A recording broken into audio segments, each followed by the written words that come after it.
Good morning, student. How are you? Student, I hope you are well at home.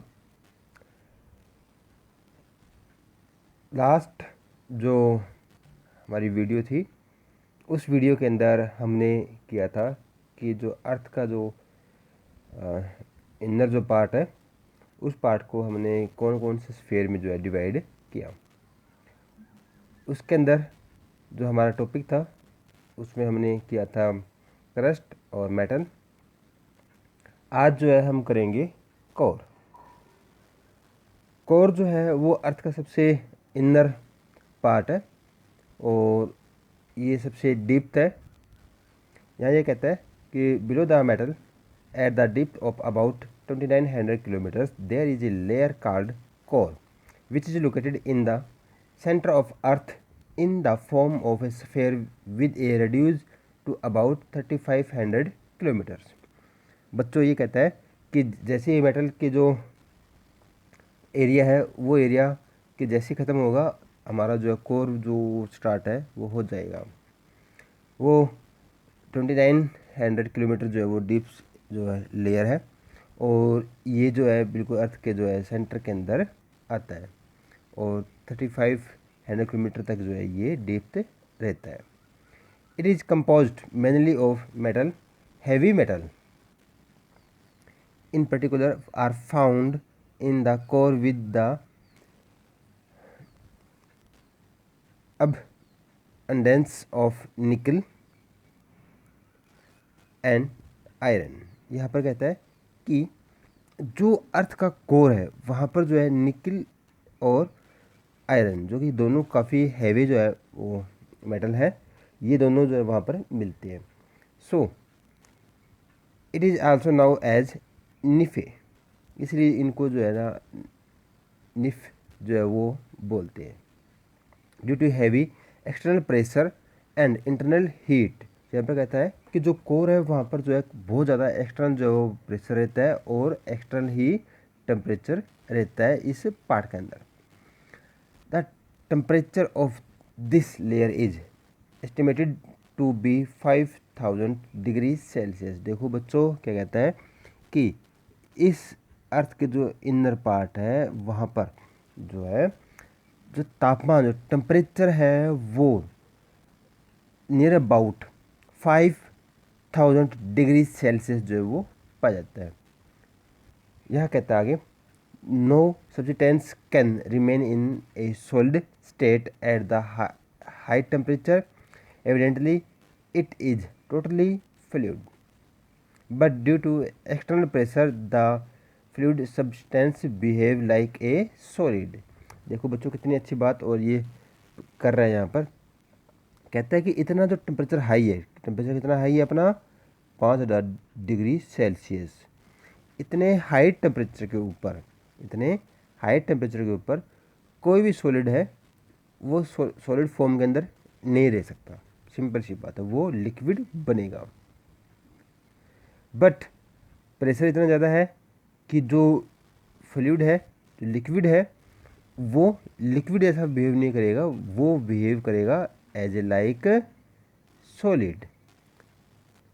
तो यहाँ पर temperature और pressure की वजह से जो है कोई भी जो मटेरियल है वो हार्ड नहीं रहेगा और जो लिक्विड है वो बिहेव करेगा सॉलिड का, इतना ज़्यादा वहाँ पर प्रेशर है। It is clear from the above study that the density of rocky increase as we go down from the surface to the core of the earth।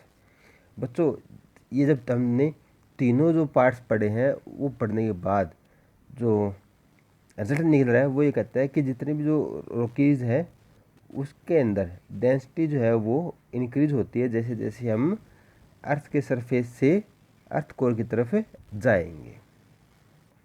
Next topic है rocks and minerals. The surface of the earth is made up of rocks which are compose of mineral substance and are found in a solid state at the on the crust. Students यहाँ पर ये कहता है कि जो अर्थ के surface के ऊपर जो है जो रॉक्स है उसके अंदर काफ़ी जो मिनरल्स जैसे जो सब्सटेंस है वो मिलते हैं। A rock is naturally acquiring substance mostly made up A mixture of minerals. Students यहाँ पर कहते हैं कि जो रॉक्स है वो नेचुरली जो है वो सब्सटेंस जो हमें मिलते हैं और उसके अंदर मिनरल्स के जो है ना वो मिक्सचर होते हैं। वहाँ पर कोई भी रॉक्स है वो एक सिंगल मिनरल से जो है कभी नहीं बनता, उसके अंदर जो ना मिक्सचर होता है। उस मिक्सचर को जो है ना वो और वर्ड यूज़ किया जाता है, और वर्ड जो है उसके लिए यूज़ किया जाता है। मिनरल्स आर जो है वो नेचुरली अक्योरिंग केमिकल कंपोनेंट्स। ये कहता है कि जो मिनरल्स हैं वो नेचुरली जो केमिकल है उसके कंपोनेंट से जो ना ये मिलती है। The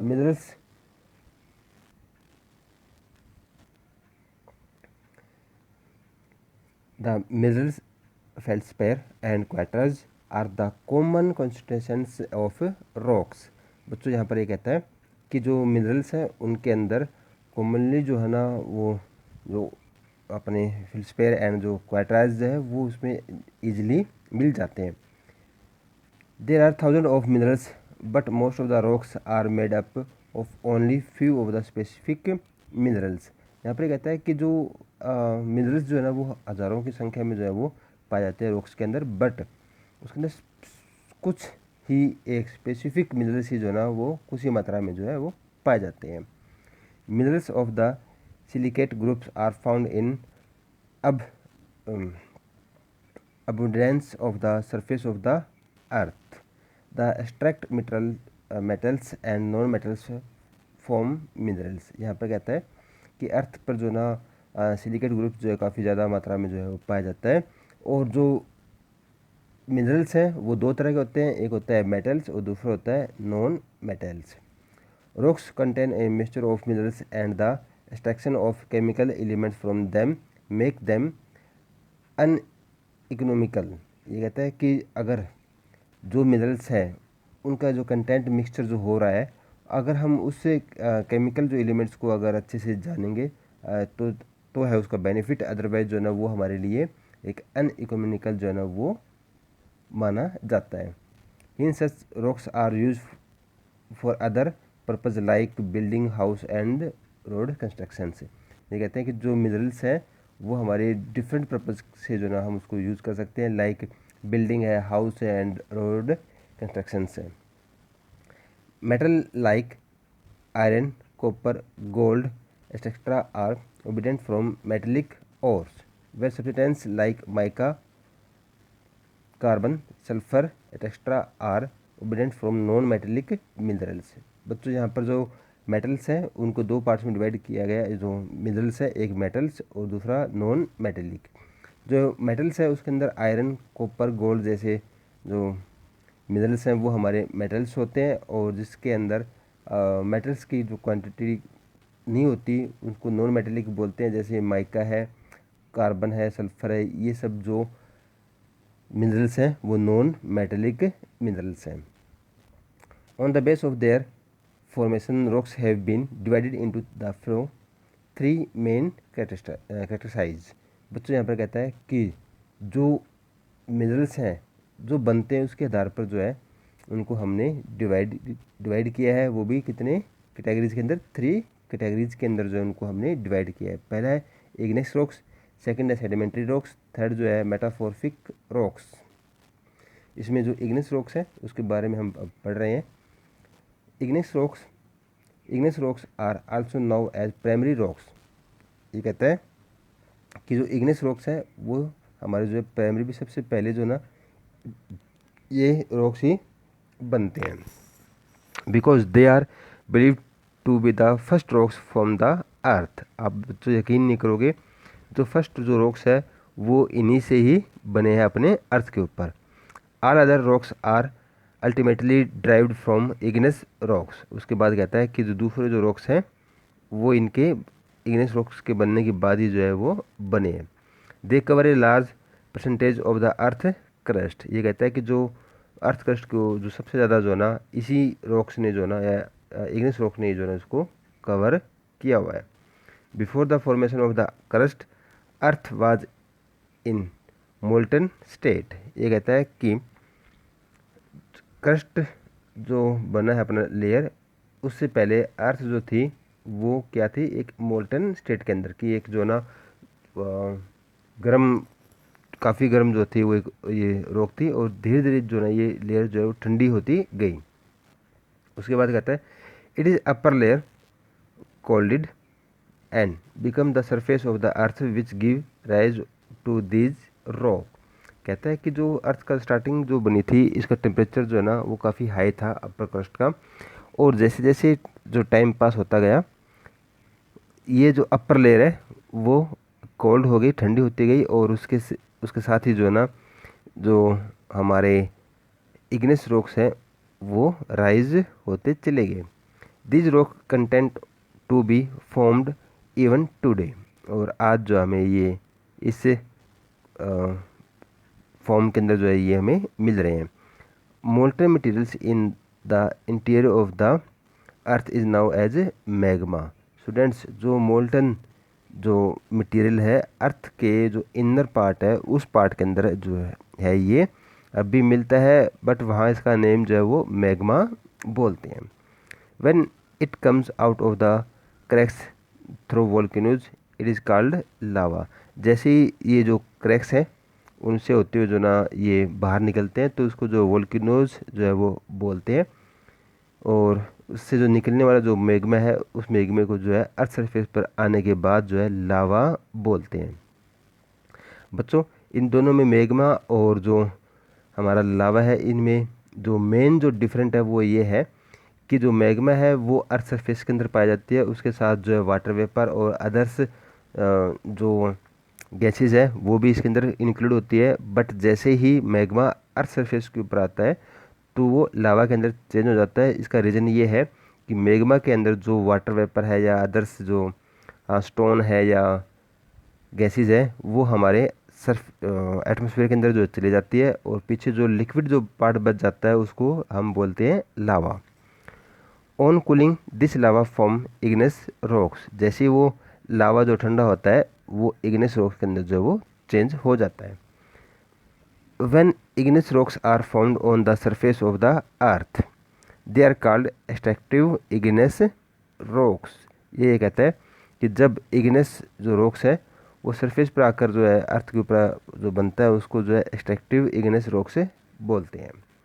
example of such rocks are basalt and rhyolite. जो है ये कहता है कि इसकी एग्जाम्पल क्या है, जो बास्टल और जो हेरोलाइट जो है वो इसके एग्जाम्पल हैं अपने इग्नेस रॉक्स के। अल्ट्राइव इनएक्ट्रैक्टिव igneous rocks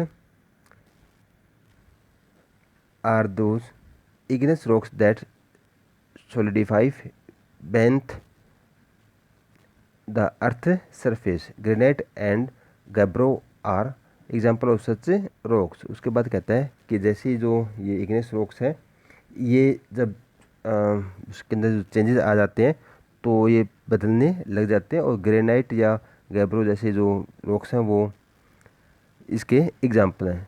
these rocks are very strong. कहते हैं कि ये जो रॉक्स है वो काफ़ी स्ट्रॉन्ग होते हैं, हार्ड होते हैं, नॉन फोरियस होते हैं एंड वैल्यूएबल भी होते हैं। ये काफ़ी जो है कीमती होते हैं ये रॉक्स।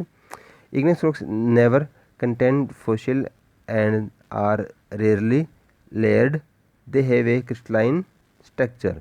ये कहते हैं कि इसके अंदर जो इग्नेस रॉक्स है उसके अंदर जो फॉसिल जो कंटेंट है वो बिल्कुल नहीं पाया जाता, और ये जो रॉक्स है उसका जो है क्रिस्टलाइज जो स्ट्रक्चर, क्रिस्टलाइन स्ट्रक्चर जो है वो पाया जाता है।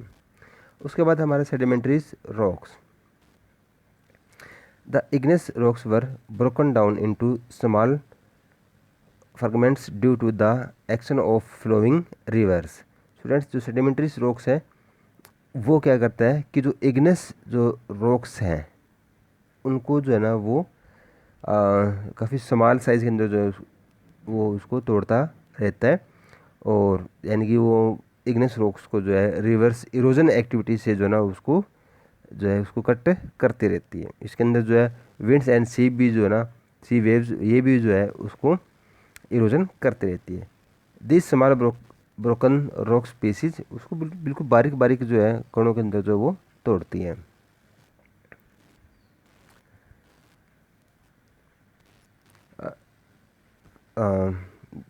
These small broken rock species were deposited into the river beds और along valleys। उसके बाद कहता है कि जो रिवर्स जो है वो उन रॉक्स को जो है स्मॉल पीसेस के अंदर ब्रोक करेगी और जहाँ रिवर बेड्स की जो उसके अपने तली के अंदर जो ना उसको जो अपने डिपॉजिट करती रहती है।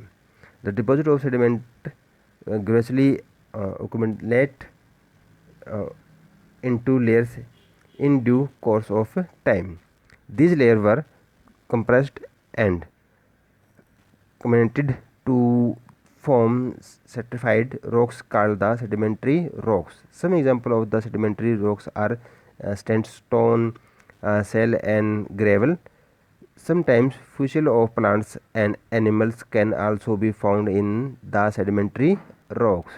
बच्चों इसके बाद कहता है कि जो रॉक्स है वो एक लेयर कंटेंट के अंदर जो ना वो कंप्रेस्ड जो है वो होते रहते हैं। लेयर के ऊपर लेयर जब आकर डिपॉजिट होती है तो जो सबसे नीचे वाली जो लेयर है उसके ऊपर प्रेशर के पड़ने से जो ना वो कंपोस्ट हो जाती है, कंप्रेस्ड हो जाती है और उससे वो एक अलग ही जो है ना वो रॉक्स के अंदर जो ना वो चेंज हो जाती है। इसके अंदर जो एग्जांपल जो आ रहा है वो सैंडस्टोन जो है ना इसका सबसे बेस्ट एग्जांपल है। Sometimes fossil of plants and animals can also be found in the sedimentary rocks। उसके बाद कहता है कि जो हमारे फॉसिल जो रॉक्स है उसके अंदर प्लांट्स एंड एनिमल जो है ना वो डेथ होने के बाद जो है वो जम जाते हैं और एक तरह के जो है ना वहाँ पर ये सेडिमेंट्री से जो रॉक्स है वो फाउंड होते हैं। फॉर एग्जांपल जो कोयल है, कोयल वो इसी का एक जो है बेस्ट एग्जांपल है एंड जो पेट्रोलियम है वो भी इसी का जो एक बेस्ट एग्जांपल है। तो स्टूडेंट्स आज के लिए इतना ही, नेक्स्ट डे हम अगला टॉपिक करेंगे। Thank you students.